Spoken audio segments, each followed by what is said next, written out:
Hello mga ka-JTV.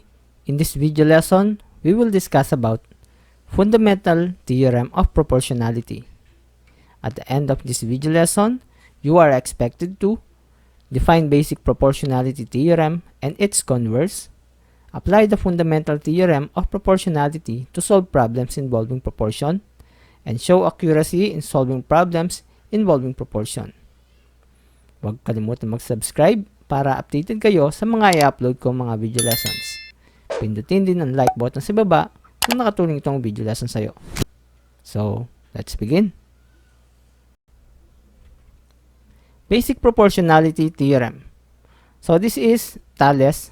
Isa siyang Greek mathematician. Siya yung nag-introduce nitong Basic Proportionality Theorem na ito. So, sabi ni Thales, for any two equiangular triangles, the ratio of any two corresponding sides is always the same. So, meron tayong dalawang triangle dito, equiangular triangle, triangle ABC and PQR. So, kapag sinabi natin equiangular, di ba, lahat ng angles niyan ay equal. So, sabihin natin si angle B ay 60, si A 60, then si C ay 60. So, total nun is 180. So, equiangular yun, di ba? Same with this, 60, 60, 60, equiangular yan. Or, pwede rin natin sabihin na yung corresponding angles dito ay congruent. So, kapag ganun daw, yung magiging ratio ng mga corresponding sides niya ay laging equal. Itong ratio na ito, so, kapag sinabi natin corresponding parts, di ba, yung katapat. So, itong side na ito, katapat niya ito. Itong side na ito, katapat niya ito. Itong side na ito, katapat niyang side dun sa kabilang triangle ay itong side na ito, QR. So, sabi niya dyan yung ratio daw nung two corresponding sides ay laging equal. So, itong ratio na ito, A over AB over PQ. So, ratio yun, di ba? AB is to PQ. Ratio is equal to the ratio of AC over PR and also equal to the ratio of BC over QR. So, dito sa part na ito, dito na rin na-introduce yung tinatawag nating similar triangles. So, ano ba yung similar triangles? So, define natin. Definition of similar triangles. Two triangles are similar to each other if, so meron tayong titignan ng mga conditions dito para masabi natin na yung dalawang triangle ay similar. So, the corresponding angles of both triangles are congruent. So, yung mga corresponding angles daw, yung magkatapat na angles dito sa dalawang triangle ay congruent or magkapares yung measure nila. So, let's say 50 degrees ito, itong angle B, kailangan 50 degrees din itong angle Q. So, kailangan yung magkakatapat na mga angles ay parehas yung measure. So, yun yung isang condition. And yung pangalawang condition naman, the corresponding sides of both triangles are proportional. Kailangan yung mga sides niya ay proportional. So, itong side na ito, side AB, yung ratio nito, AB is to PQ, ay equal dun sa ratio ng AC over PR and also equal to the ratio of BC over QR. So, yun yung sinasabi dito sa pangalawang condition. Kapag sinabi natin similar triangles, magkaparehas yung shape nila, magkaparehas yung shape nila, kahit na hindi sila magkaparehas ng size. Masasabi pa rin natin silang similar triangles. Yung isa malaki, yung isa maliit. Or, pwede rin naman silang magkaparehas yung size. And aside from calling them similar triangles, pwede rin natin silang tawaging congruent triangles. Okay? So, in general, kapag sinabi natin similar triangles, titingnan lang natin tong condition na ito. So, corresponding angles are congruent and yung corresponding sides of both triangles are proportional. So, given ito, triangle ABC and triangle PQR are similar if, so, yan, kailangan masatisfy natin yung dalawang condition na to. Angle A is congruent to angle P. Itong angle A ay congruent kay angle P. Kailangan para sila ng measure. Si angle B ay congruent kay angle Q. Angle B, angle Q. Si angle C is congruent to angle R. Angle C, angle R. So, yan.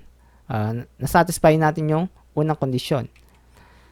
And then, yung ano naman, yung mga sides niya, corresponding sides dapat ay proportional. So, ito, yung ratio ng AB is to PQ. Ito yan, AB is to PQ or AB over PQ is equal dun sa ratio ng side na ito, AC over PQ. So, AC over, that is PR. AC over PR. And that is also equal to the ratio of BC and QR. Okay? So, yan lang yung titignan natin para masabi natin yung dalawang triangles ay similar triangles.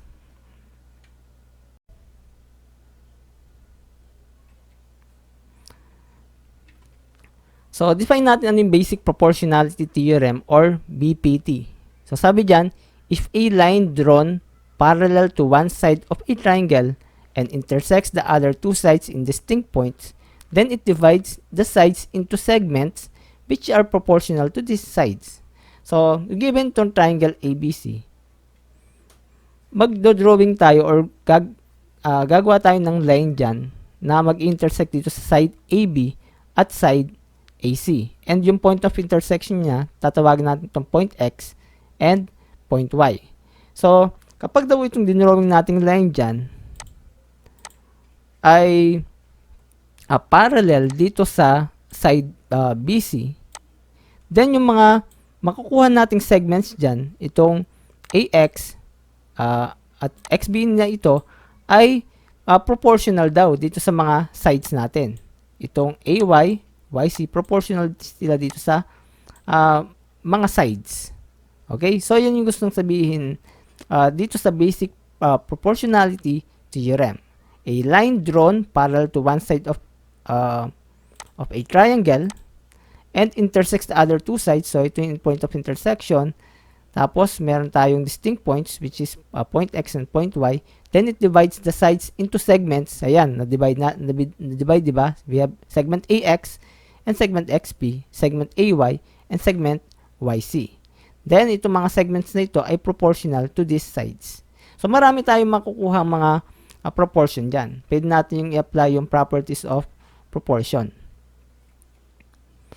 In triangle ABC, if X and Y are points on segment AB and segment AC, respectively, so yun yung mga points, diba? Yung X and Y, such that XY is parallel to BC. So, given na itong dinrawing nating line segment XY na ito ay parallel dito sa third side na BC. Then, masasabi natin or magagawa natin yan ng proportion, which is segment AX over segment AB is equal to segment AY over segment AC. Di ba nga, sabi dyan sa basic proportionality theorem, yung mga mabubuong segment dyan ay proportional dun sa mga sides. So, ito. Si AX, ito yung nabuong, di ba? Isa ito dun sa mga nabuong segment. Ito yon AX is over, yung ratio niya dun sa side AB. So, AX na buong segment over yung side AB ay equal doon sa segment na nabuo dun sa kabilang side, which is AY, ito. AY over AC. So, isa lang ito dun sa mga proportion na pwede nating makuha dito sa figure na ito. Kung makikita nyo, mapapansin nyo si AX, ito AX over AB. That is equal to, kailangan yung nasa numerator, since AX to, kailangan yung lalagay nasa numerator din dito ay yung katapat or yung katapat ni AX, which is AY. Kaya naging AY yan. And si AB, diba, ito yung whole side AB. Kaya yung itatapat natin sa kanya ay itong side AC para maging proportional sila or equal. Okay? So, hindi tayo basta-basta gumagawa ng proportion dito ng mga pares na mga segments. So, pwede nyo i-follow din yung properties of proportion. So, magbibigay pa tayo ng mga ibang proportion dito sa given triangle ABC. So, pwede rin natin gawin si AB over AX equals AC over AY. So, si AB, ito siya. Itong whole side na ito, AB over AX. Itong segment na ito. AB over AX. That is equal to, kailangan yung katapat, no? Si AB, whole side dyan, kailangan yung katapat niya si AC dito. Si AB, katapat niya itong AC, di ba? Kailangan katapat niya si AC dito. Si AX naman, katapat niya ay si AY. Kaya AY dapat ilalagay natin sa denominator. Pwede rin natin gawing ito. AB over AC is equal to AX over AY. So, we have AB, itong whole side, over AC daw. Over AC. So, ito, in-over naman natin siya dito sa kabilang side. So, AB over AC. So, dito naman, ginawa natin is AX over AY. AX, katapat niya is AY. So, proportion pa rin yan. Hindi natin pwedeng gawing AB over AC siya, tapos equal AX, tapos talagyan natin siya na YC. So, hindi pa pwede yun. Kailangan AX and AY yung ilalagay natin. Okay? So, pwede rin natin gawin itong proportion, XB over AB equals YC over AC. So, XB, ito yung segment na yun, XB over AB. Segment na ito over itong side AB na ito. And that is equal to YC. So, since XB nasa numerator natin, katapat ni XB dito sa triangle, itong YC. So, lagay natin sa numerator si YC at yung magiging denominator natin ay AC. Since katapat niya dito ay si segment AB. Next is, pwede rin ito. AX, itong segment na ito, AX over XB. So, itong segment na ito over dito sa segment na ito, that is equal to AY over YC. So, di ba? Yung AX, katapat niya si AY dito. AX, AY, XB, ito, is, nakatapat siya dito sa kay YC. Okay? So, hindi pa pwedeng, AX, XB, tapos, gagawin nating YC, AY. So, hindi pa pwede yun. Next is AX over AY. So, AX over AY equals XB, ito segment na ito, over YC. So, pwede ring proportion yan. Itong segment na ito, over dito sa segment na ito, tapos itong segment na ito, over dito sa segment na ito. So, proportion pa rin yan.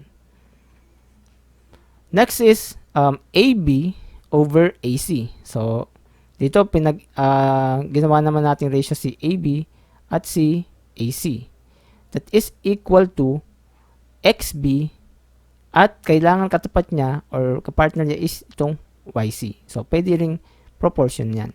So, meron din mga combination ng mga segments na hindi proportion. So, ingat na lang kayo doon. So, pwede nyo lang i-gawing guide itong mga binigay nating proportion dito.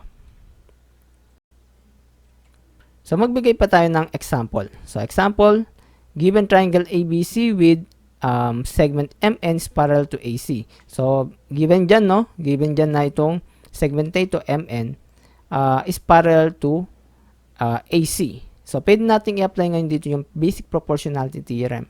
And, remind ko lang na, hindi kailangan itong segment na ito ay lagi nasa gitna. Diba? Baka maisip natin na parang midline theorem. So, hindi ito midline theorem. This is basic proportionality theorem. So, kahit saan mapunta itong segment na ito, pwede siya sa baba dito, pwede siya sa taas, kahit hindi siya nakagitna.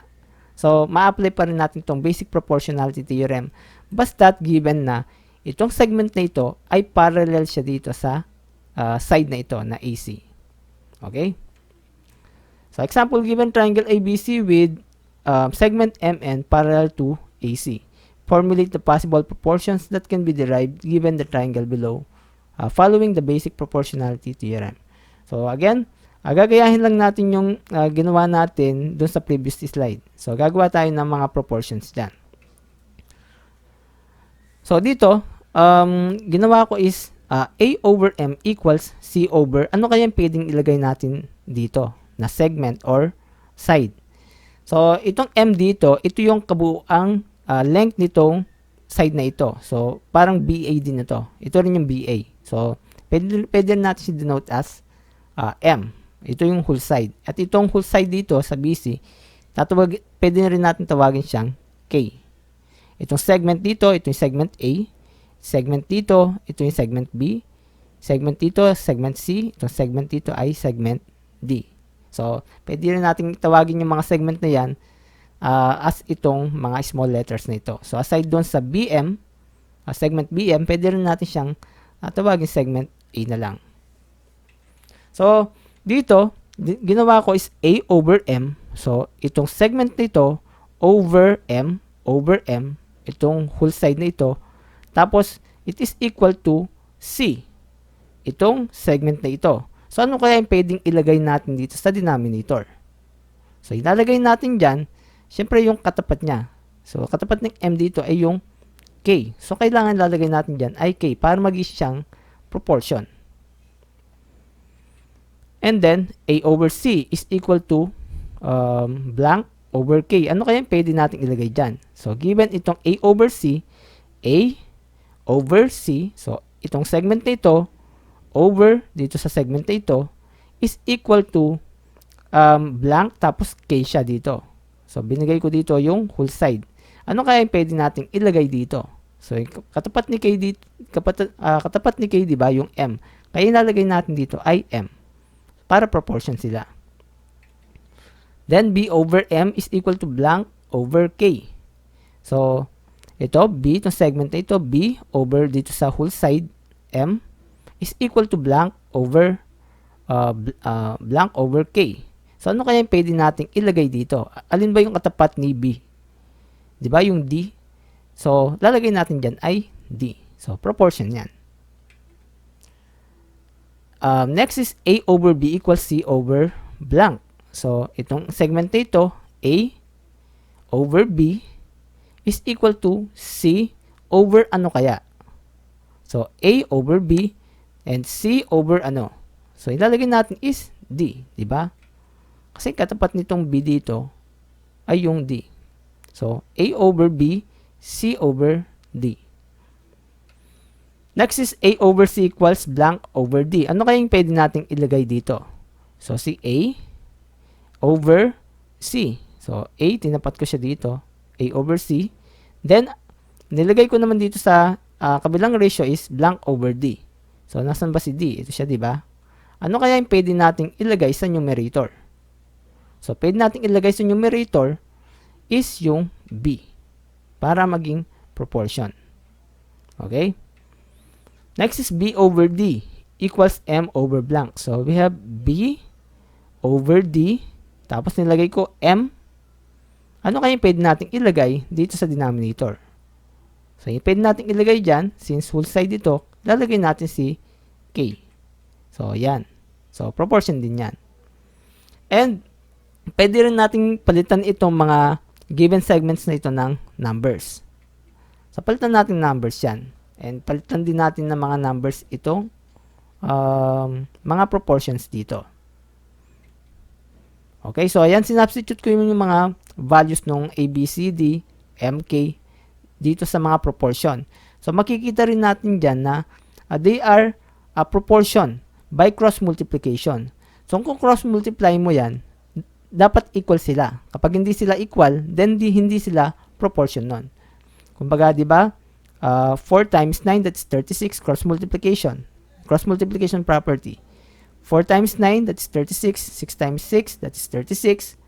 Same din dito, 4 times 9, that's 36, 6 times 6, 36, 2 times 9, that is 18, 3 times 6, that is 18. 4 times 3, that's 12, 6 times 2, that's 12, 4 times 3, 12, 2 times 6, 12, 2 times 9, 18, 6 times 3, 18. So, yung pagko-cross multiply natin, equal lagi, di ba? So, ibig sabihin yan, lahat ng mga ito ay proportion. So, try nating mag-solve ng mga problems dito. So, example number 1. In the given triangle ACE, so triangle ACE, segment BD is parallel to segment AE.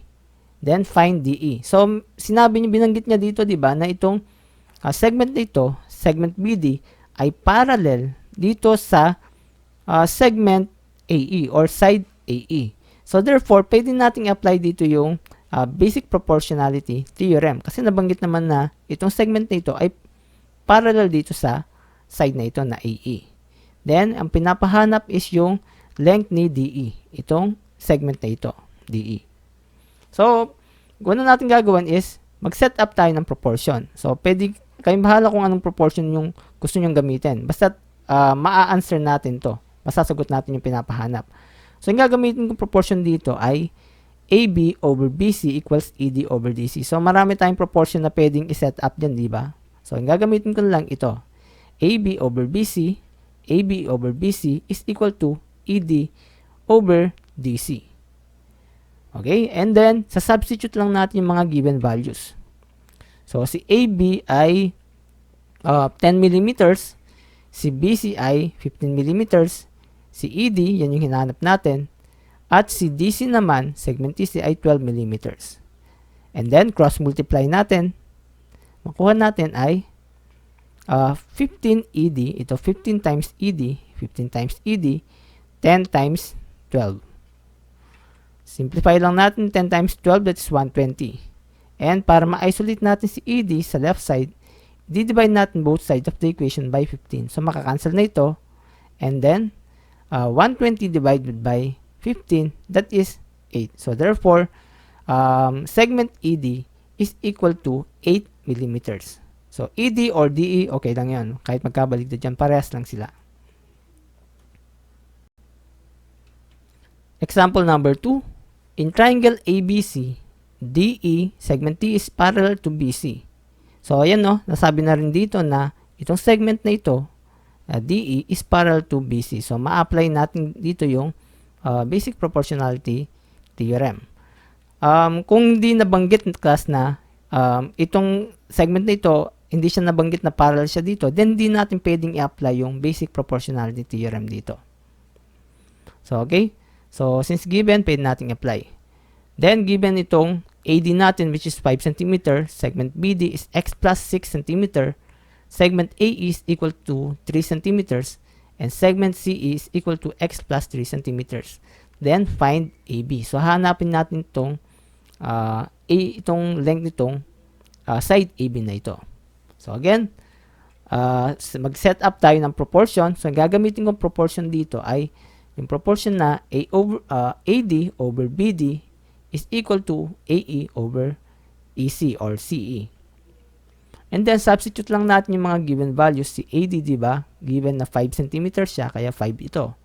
Si BD, that is x plus 6, diba? Si AE ay 3.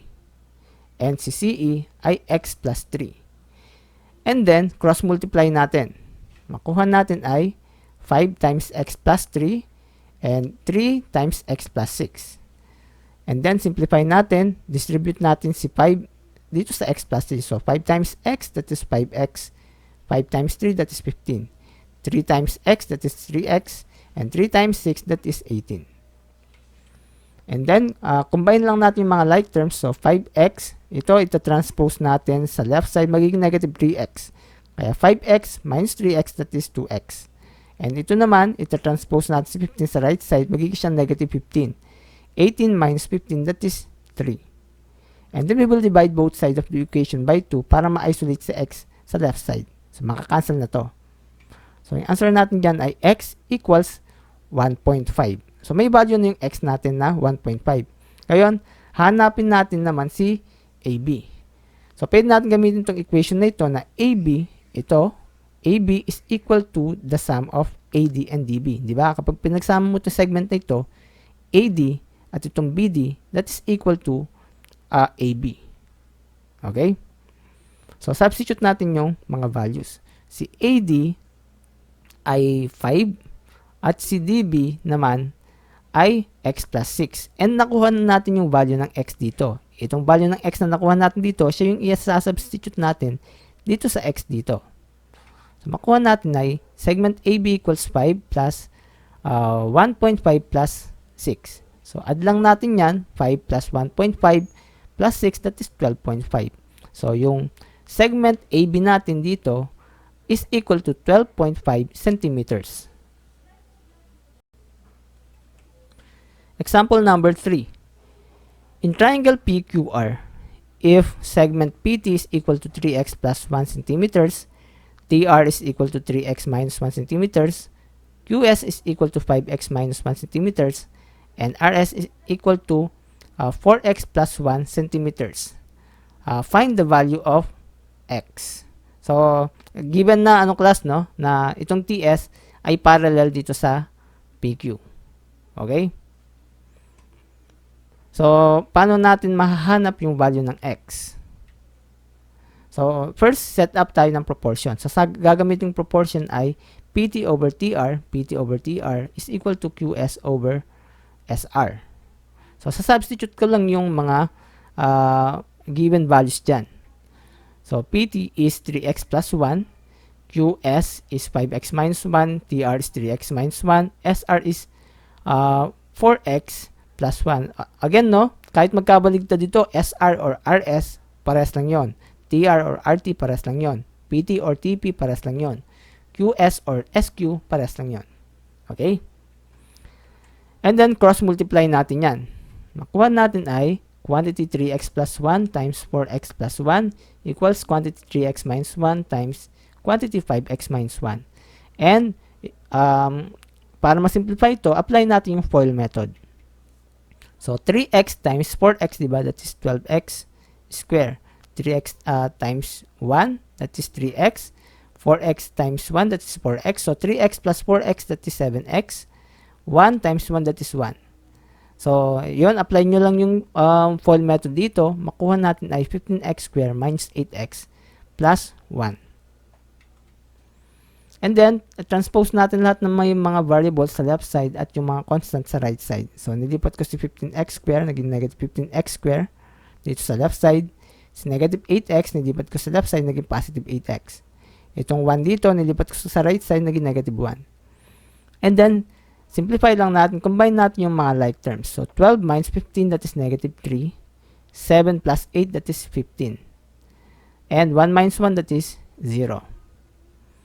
And then, pwede kong i-rewrite ito as 3x square minus 15x equals 0. Kumbaga, magmumultiply ako ng negative 1 both side of the equation. So, mapapalitan ito ng positive at itong positive na mapapalitan ng negative. So, magiging siyang 3x square minus 15x equals 0. And then, if factor natin si 3x, ilalabas natin siya dito. So, monomial factoring. Ilalabas ko si 3x dito sa term na ito at sa term na ito. So, magiging siyang 3x, factor nila ay 3x, magiging x minus 5 itong expression natin dito. Kumbaga, 3x times x, that is 3x square. 3x times negative 5, that is negative 15x. Ngayon, by zero product property, equate natin itong dalawang factors na ito sa 0. So, factoring method yung ginawa natin dito, no? So, magiging 3x equals 0 and x minus 5 equals 0. So, simplify lang natin. We will divide both sides of the equation dito ng 3. So, magiging siyang x equals 0. Makancel yung 3 and 0 divided by 3, that is 0 pa rin. Kaya, x equals 0 ito. And dito naman, x minus 5 equals 0. Transpose natin si negative 5 sa right side, kaya naging positive 5. So, hindi pwede kasing, dito, i-disregard na lang natin to 0 dito kasi hindi naman pwedeng maging 0 yung length natin. Or baka magkaroon tayo ng negative length. So, kukunin natin dito ang x ay 5. So, yung answer natin dito ay x equals 5. Example number 4. In triangle ABC, L and M are points on the sides, AB and AC respectively, such that LM is parallel to BC.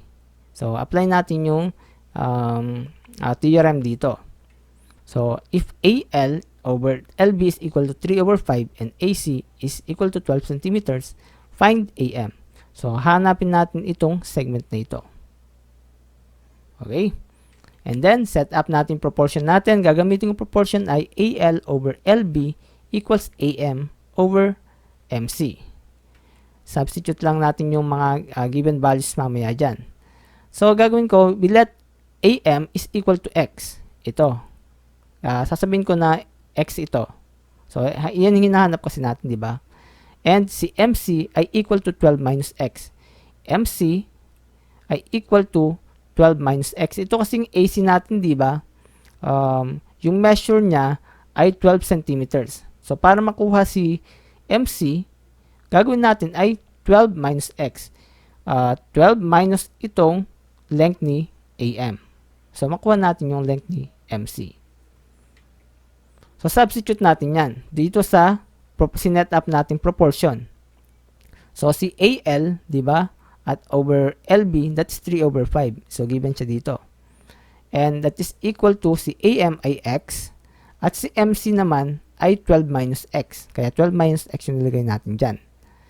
And then, cross multiply natin. So, 3 times 12 minus X, ito yon. And 5 times X, ito yon. And then, distribute natin 3 times 12, 36. 3 times negative X, that is negative 3X. Equals 5X. And then, transpose ko si 36 sa right side at si 5x sa left side. So, dito, makikita nyo na positive sila, di ba? Kumbaga, nag-shortcut na tayo na nag-multiply tayo ng negative both side. So, ang ginawa natin dito is, yan.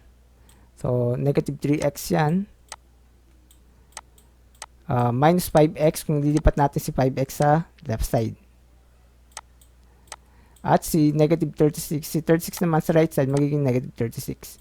Kung i-add natin yan, di ba? Negative 3 minus 5, that is negative 8. Di ba? Or, ginawa natin dito, kasi nag-multiply tayo ng negative 1. So, magiging positive lahat yan. Kaya makikita natin dito na positive lahat to. Pati yung negative 36. Kasi nag-multiply tayo both sides of the equation by negative 1.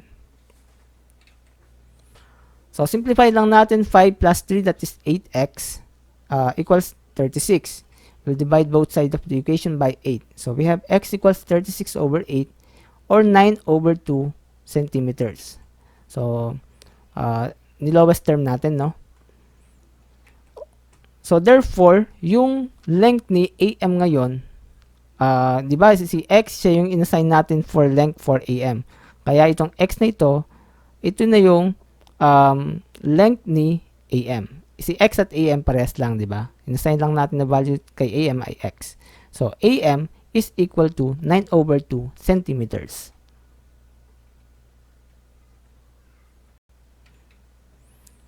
Example number 5. So, ito medyo tricky itong question na ito. Quadrilateral ABCD is a trapezoid in which AB is parallel to DC. And PQ are points on AD and BC respectively, such that PQ is parallel to DC. If PD is equal to 18 centimeters, BQ is 35 centimeters, and QC is equal to 15 centimeters, find AD. So, hanapin natin tong length nitong side na ito. So, ang gagawin natin dyan is gagawa tayong diagonal. So, we will draw a diagonal DB. So, itong diagonal ito from point D to point B. So, diagonal. And label the intersection of DB and PQ. So, ito DB at itong PQ na ito as point K. So, yung point of intersection na mangyayari dito ay tatawagin nating point K. And then, may nabuo tayong dalawang triangle, diba? Itong triangle na ito at itong triangle na ito. So, alam natin na itong PQ na ito ay parallel dito sa DC and AB, di ba? By definition of trapezoid, itong segment na ito, PQ, ay parallel sa DC at AB. At given naman yan dito sa problem natin. PQ is parallel to DC and DC is parallel to AB. So, yan. We have triangle DAB. DAB. Itong triangle na ito. So, makakabuo tayo ng proportion dyan. Pwede nating set up yung proportion na PD over PA equals DK over KB. So, itong triangle na ito, no? So, PD over PA, itong segment PA, and DK, itong segment na ito, over KB. Tapos, doon naman sa kabilang triangle, DBC, ito. DBC, itong triangle na ito. Makakabuo tayo ng proportion dyan na BK over KD. So, we have BK, itong segment na ito, over KD, itong segment na ito, equals BQ, itong segment na ito, over QC, itong segment na ito. Okay, so ayan, nakabuo tayo ng mga proportion dyan sa dalawang triangle na yan. So, napaka-useful nung ginawa nating diagonal, di ba? So, dito, mapapansin natin na itong ratio na ito at itong ratio na ito, reciprocal sila. So, dk over kb. Tapos dito naman, baligtad, bk over kd. So, since si PD over PA ay equal dito sa dk over kb, at itong bk over kd is equal to bq over qc, at alam natin na itong dalawa na ito ay reciprocal sila, then makakapag-conclude tayo by transitive property, transitivity, si PD over PA ay equal sa reciprocal nitong BQ over QC. Kasi nga nakita natin dito na itong ratio na ito at ratio na ito ay reciprocal sila. Kaya pwede nating sabihin na si PD over PA ay equal sa reciprocal nitong isang ratio. So, masasabi natin na si PD over PA ay equal sa reciprocal nitong BQ over QC, which is QC over BQ. So, ito yung gagamitin natin ngayong proportion para ma-solve itong dA dito. So, ayan, no? PD over PA equals QC over BQ. So, substitute lang natin yung mga given values dyan. Si PD ay 18. Ito. Si QC ay 15. Ito siya, QC. Si BQ ay 35. Ito, BQ 35. And si PA, wala pa siyang value. Okay, hanapin pa natin yan. Bago natin mahanap si DA. So, cross-multiply natin. That is 15PA, 18 times 35. 18 times 35, that is 630. And we'll divide both sides of the equation para ma-isolate si PA sa left side. So, makakancel ito. And 630 divided by 15, that is 42. So, nakuha na natin yung value ng PA, which is 42. Ito pa lang. Yung pinapahanap kasi, di ba, yung DA. So, para mahanap si DA, solving for DA, gagamitin natin itong equation na ito. AD, ito, AD is equal to PA plus PD. Diba? Kapag pinagsama mo itong segment na ito at segment na ito, ay equal lang siya dito sa whole side na ito na DA. So, substitute natin yung mga nakuha nating values dyan. So, alam natin na si PD, diba? 18 siya ito. At nasolve na rin natin si PA, which is 42. So, ayan siya. And then 42 plus 18, that is 60. So, yung length nitong AD natin or DA natin ay 60 centimeters. Next is yung converse of the basic proportionality theorem naman. So, ano naman itong converse of the basic proportionality? So, sabi dyan, if a line intersects two sides of a triangle and the sides are divided into segments which are proportional, then the line is parallel to the third side. Kumbaga kapag sinabi natin converse, converse na itong basic proportionality theorem, kumbaga pinagbabaligtad lang natin yung premise at saka yung conclusion natin. Diba doon sa basic proportionality theorem, kapag yung side daw or yung line segment na dinowing natin sa isang triangle na nag-intersect dito sa dalawang side, at the same time parallel siya dito sa isang side, then masasabi natin, di ba, na lahat ng mga yung mga mabubuong segments doon ay proportional doon sa sides. Ngayon naman kapag sinabi natin converse, baligtad naman. Siniswitch natin yung premise natin at saka yung conclusion. So dito naman, given na yung mga yung line na nag-intersect doon sa two sides ng triangle and the sides are divided into segments which are proportional, then yung conclusion natin ngayon dito ay yung line na yon ay parallel dun sa third side. Kumbaga, di ba, basic proportionality theorem, alam natin na parallel yung segment na yon na dinrawing natin, then masasabi natin na yung mga segments na nabuo doon ay proportional dun sa mga sides. Kapag naman converse, baligtad naman. Pinag-switch natin premise at saka yung conclusion natin. Dito naman sa converse, given naman na yung mga line na nag-intersect sa two sides of a triangle and yung mga sides na yon, they are divided into segments which are proportional dun sa mga sides, then yung conclusion naman natin ngayon dito ay yung line na yon ay parallel doon sa third side. Okay? Pinag-switch lang natin yung premise tsaka yung conclusion. So, dito sa triangle ABC, if X is a point between A and B, and Y is a point between A and C, and AX over AB is equal to AC over AY over AC, then XY is parallel to BC. So, ito yung sinasabi natin kanina na converse. So, makikita natin na yan nga, yung X is a point between A and B and Y is point between A and C.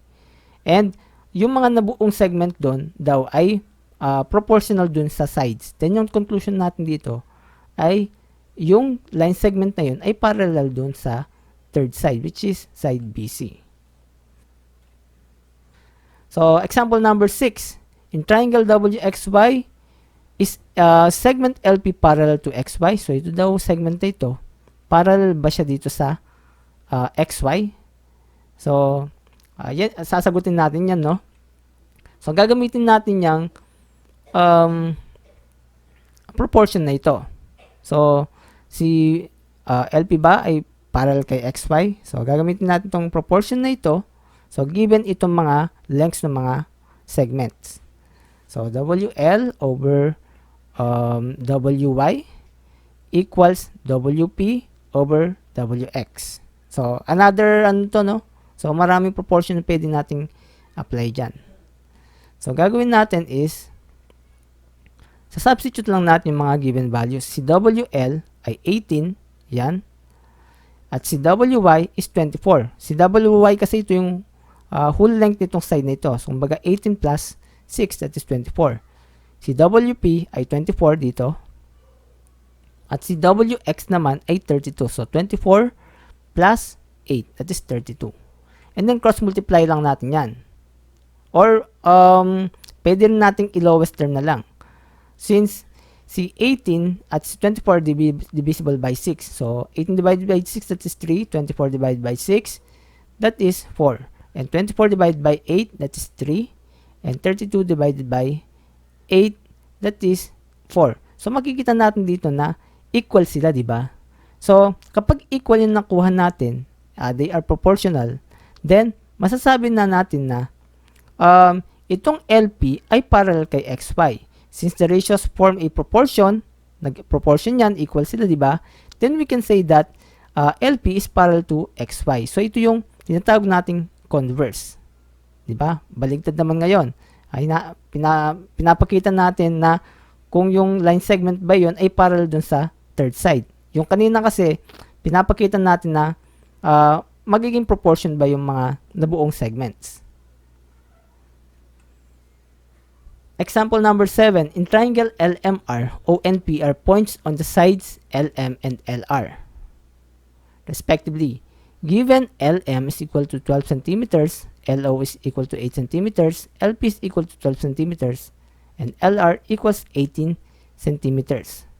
So, show that OP is parallel to MR. So, para magawa yan, kunin muna natin yung segment OM natin dito. So, para makuha si segment OM, gamitin natin yung equation na ito. So, again, no, si LM, 12 centimeters itong buong side na ito. At itong buong side na ito, which LR, is 18. So, ayan, 12, 18. Segment LO is 8. Segment LP is 12. So, substitute lang natin mga given values. Si LM ay 12. Si LO ay 8. Plus OM, segment OM. And then, transpose natin sa 8 sa left side. Magiging 12 minus 8 yan. 12 minus 8, that is 4. So, segment OM is equal to 4. So, ibig sabihin itong segment dito ay 4 siya. Si LR is equal to LP plus PR. Hanapin naman natin si PR dito. Ito segment na ito. So, gamit itong equation na ito. So, LR, itong buong side na ito, di ba? That is equal to the sum of this segment tsaka itong segment na ito. LP plus BR. Then, substitute lang natin mga given values. Si LR ay 18. LR ay 18. Si LP ay 12. At si PR, yan yung hinahanap nating length ng segment. Transpose 12 sa left side, that is negative 12. 18 minus 12, that is 6. So, PR now is equal to 6. So, itong segment na ito ay 6 siya. Okay? And then, gamit itong proportion na ito, LO over OM equals LP over PR, then, kailangan maging equal ito para masabi natin na si OP ay parallel kay MR. So, by converse nung basic proportionality theorem natin. Substitute lang natin mga given values dyan. Si LO ay 8, si OM ay 4, yung nakuha nating value niya, which is 4. Si LP ay 12, and si PR ay 6. Ito nakuha natin dito. So, divide natin, no? Si 8 divided by 4, that is 2. 12 divided by 6, that is 2. So, equal sila, di ba? So, nakita natin dito na equal sila. Therefore, masasabi natin na itong segment OP na ito ay parallel kay MR by converse nung basic proportionality theorem natin. Okay? Huwag kalimutang mag-subscribe and i-like na rin yung video kung nakatulong itong video lesson sa iyo. Hanggang sa muli, paalam!